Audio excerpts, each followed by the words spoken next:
Congress party నాది అని లెక్కన మాట్లాడారు. అది ఎంతమంది కరెక్ట్ అంటారు, ఏమంటారు? అంటే ఆయన ఖచ్చితంగా రాజీనామా చేసే అవకాశాలు ఉన్నాయి. రాజీనామా చేశారు కాబట్టి నేను కాంగ్రెస్ పార్టీ నాది, నేను కాంగ్రెస్ పార్టీలోనే ఉన్నానని చెప్పారు. సో మనం ఏమనుకున్నామంటే స్పీకర్ గారు ఖచ్చితంగా ఒక నిర్ణయం తీసుకుంటారేమో, వీళ్ళని సస్పెండ్ చేస్తారేమో అని మనం భావించాం. కానీ స్పీకర్ గారు సస్పెండ్ చేయకపోవడం, స్పీకర్ గారు కొంతమంది మీద అంటే వాళ్ళకి ఫేవరబుల్గా ఉండడం వల్ల ఖచ్చితంగా ఈ అంశం ఒక కొలిక్కి రావాలి. అంటే మిగతా ఎమ్మెల్యేలకి దాన నాగేంద్రకి సపరేట్ కాన్వెంట్ అంటే ఈయన ఆల్రెడీ బీఆర్ఎస్ పార్టీ నుంచి కాంగ్రెస్ పార్టీకి వెళ్ళి కాంగ్రెస్ పార్టీ నుంచి ఎంపీగా కంటెస్ట్ చేశారు. సో ఆయన లేదు నేను వెళ్ళలేదు అన్నడానికి ఆధారాలు లేవు. నేను వెళ్ళలేదు, కాంగ్రెస్ పార్టీ వెళ్ళలేదు, నేను బీఆర్ఎస్ పార్టీలో ఉన్నాను అని చెప్పినా అక్కడ నమ్మేవాళ్ళు ఎవరు లేరు. సో ఖచ్చితంగా ఆయన రాజీనామా చేయాల్సిందే. అంటే స్పీకర్ గారు అయితే నిర్ణయం తీసుకోరు, ఈయన రాజీనామా చేస్తారు, స్పీకర్ గారు ఆమోదం తెలుపుతారు. So Khairatabad by election start అయ్యే అవకాశాలు ఎక్కువ ఉన్నాయి.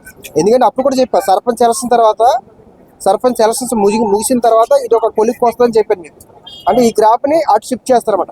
సో అదే గ్రాఫ్ మీద గెలవడానికి ప్రయత్నం చేస్తారు, అదొక స్ట్రాటజీ. అంటే మొన్నటి దాకా భయపడిపోయారు. బీఆర్ఎస్ ఒక మూమెంట్ ఉంది, కాంగ్రెస్ అధికారంలో ఉన్నా కానీ ఒక భయం అనేది ఉంది. కానీ ఈ రోజు ఆ భయం పోయిందా? ఏంది అంత ధైర్యంగా మాట్లాడడానికి విధానం ఏంటంటారు? అంటే ఇప్పుడు సర్పంచ్ ఎలక్షన్స్ లో ఎక్కువ సీట్లు వచ్చాయి కదా, అంటే 62% ఒక కాంగ్రెస్ పార్టీకి వచ్చాయి. అంటే గవర్నమెంట్ మీద వ్యతిరేకత ఉంది అని చెప్పినా, గవర్నమెంట్ మీద ప్రచారం చేసినా బీఆర్ఎస్ పార్టీకి వచ్చినాయి అన్ని కూడా బీసీ రిజర్వేషన్ల అంశం మీదే బీఆర్ఎస్ పార్టీకి వచ్చాయి. ప్రభుత్వ వ్యతిరేకత అలా షిఫ్ట్ అవ్వలేదు. రిజర్వేషన్ల అంశంలో రేవంత్ రెడ్డి గారు తీసుకున్న నిర్ణయమే వాళ్ళకి వ్యతిరేకంగా మారాయి. కాబట్టి వాళ్ళకి ఏంటంటే ఖచ్చితంగా మనం గెలుస్తాము అంటే కాంగ్రెస్ వాళ్ళకి మీకు అప్పుడు చెప్పాను, అంటే ఒక్కొక్క ఎలక్షన్స్ని ఒక లైన్అప్ చేసుకుని వెళ్ళాలి. లేకపోతే మాత్రం ఈ గ్రాఫ్ దీనికి అలా పెంచుకుంటూ పోవాలి. అలా పెంచుకోవడం కోసమే డిలే చేశారు. సో ఇక్కడ ఖచ్చితంగా ఇంకా అందులో డౌట్ లేదు. మరి ఇదే ఆధారణ రేపు 27లోకి వచ్చింది అంటారా? లేదు, ఎలక్షన్స్ కి చాలా వేరియేషన్ ఉంటుంది. మూడ్ ఆఫ్ సిచ్యువేషన్ మారిపోతుంది. మీకు ఇక్కడ చెప్పాను, జూబ్లీస్ ఎలక్షన్స్ లో ఎక్కడ కాంగ్రెస్ గెలిచింది కాబట్టి ఎక్కడైనా కాంగ్రెస్ గెలుస్తుంది అంటే అది జరగదు. సో ఒక్కొక్క ఏరియాలో ఒక్కొక్క నియోజకవర్గాన్ని బట్టి అప్పుడు మూడ్ ఆఫ్ సిచ్యువేషన్ బట్టి ఇప్పుడు మన ఇందులో ఈ అంశాలు తీసుకొచ్చారు. 150 వాటిని తీసుకొచ్చి జిహెచ్ఎంసీ విలీనం చేశారు, డీలిమిటేషన్ అంశం. ఇప్పుడు డీలిమిటేషన్ అంశం మీద బీజేపీ వేరే యాంగిల్లో ఫైట్ చేస్తుంది. అంటే కొన్ని ఏవైతే డీలిమిటేషన్ అంశం మీద తీసుకొచ్చిన 150 వాటిలు ఉన్నాయో ఇందులో ఎంఐఎం పార్టీకి గెలిచే స్థానాల వాటిని ఇందులో షిఫ్ట్ చేశారు. సో రేపు ఎంఐఎం పార్టీకి కొంచెం ఫేవరబుల్గా ఉంటాయి. ఇది ఈ 150లో ఇంకొంచెం వాళ్ళకి ఎక్కువ వస్తుంది. రేపు అవసరమైతే మేయర్ పీఠమే వాళ్ళకి ఇవ్వాల్సి వస్తుంది. సో అలాంటి వీళ్ళిద్దరి మధ్య ఒప్పందం జరిగిందని బీజేపీ ప్రచారం చేస్తుంది.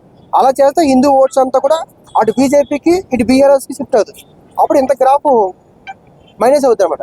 ఇదే గ్రాఫ్ కొనసాగదు అనమాట. అట్లాగే సార్ రేపు మేయర్ ఎలక్షన్ లో కూడా వాళ్ళ ఓటింగ్ అనేది పెరిగింది అంటున్నారు, నిజమే అంటారు? ఎవరిది? మన ముస్లిమ్స్ ఓట్లు పెరిగాయి. ముస్లిం ఓట్లు గ్రేటర్ హైదరాబాద్ లో బాగా పెరిగినాయి అని అంటున్నారు, నిజమా? ఒట్టిదా? పెరుగుతూనే వస్తాయి. మైనారిటీలు సాధారణంగా పెరుగుతాయి. ఈ రోజు అని కాదు, గతంలో కేసీఆర్ కూడా ఇదే చెప్పారు. సో మైనారిటీ ఓట్ బ్యాంక్ పెరుగుకుంటూ వస్తుంది, వాళ్ళ విధానం వేరు. మైనారిటీ ఓట్ బ్యాంక్ పెరుగుకుంటూ వస్తుంది. కొన్ని ఏమవుతాయి అంటే ఏజ్ అంటే 18 దాటి అవి కూడా యాడ్ అవుతుంటాయి. సో ఫస్ట్ మనం కొంతమంది 20కి 25కి 23కి పెట్టుకుంటాము ఓటర్ కార్డ్, వాళ్ళు 18 రాగానే పెట్టేస్తారు.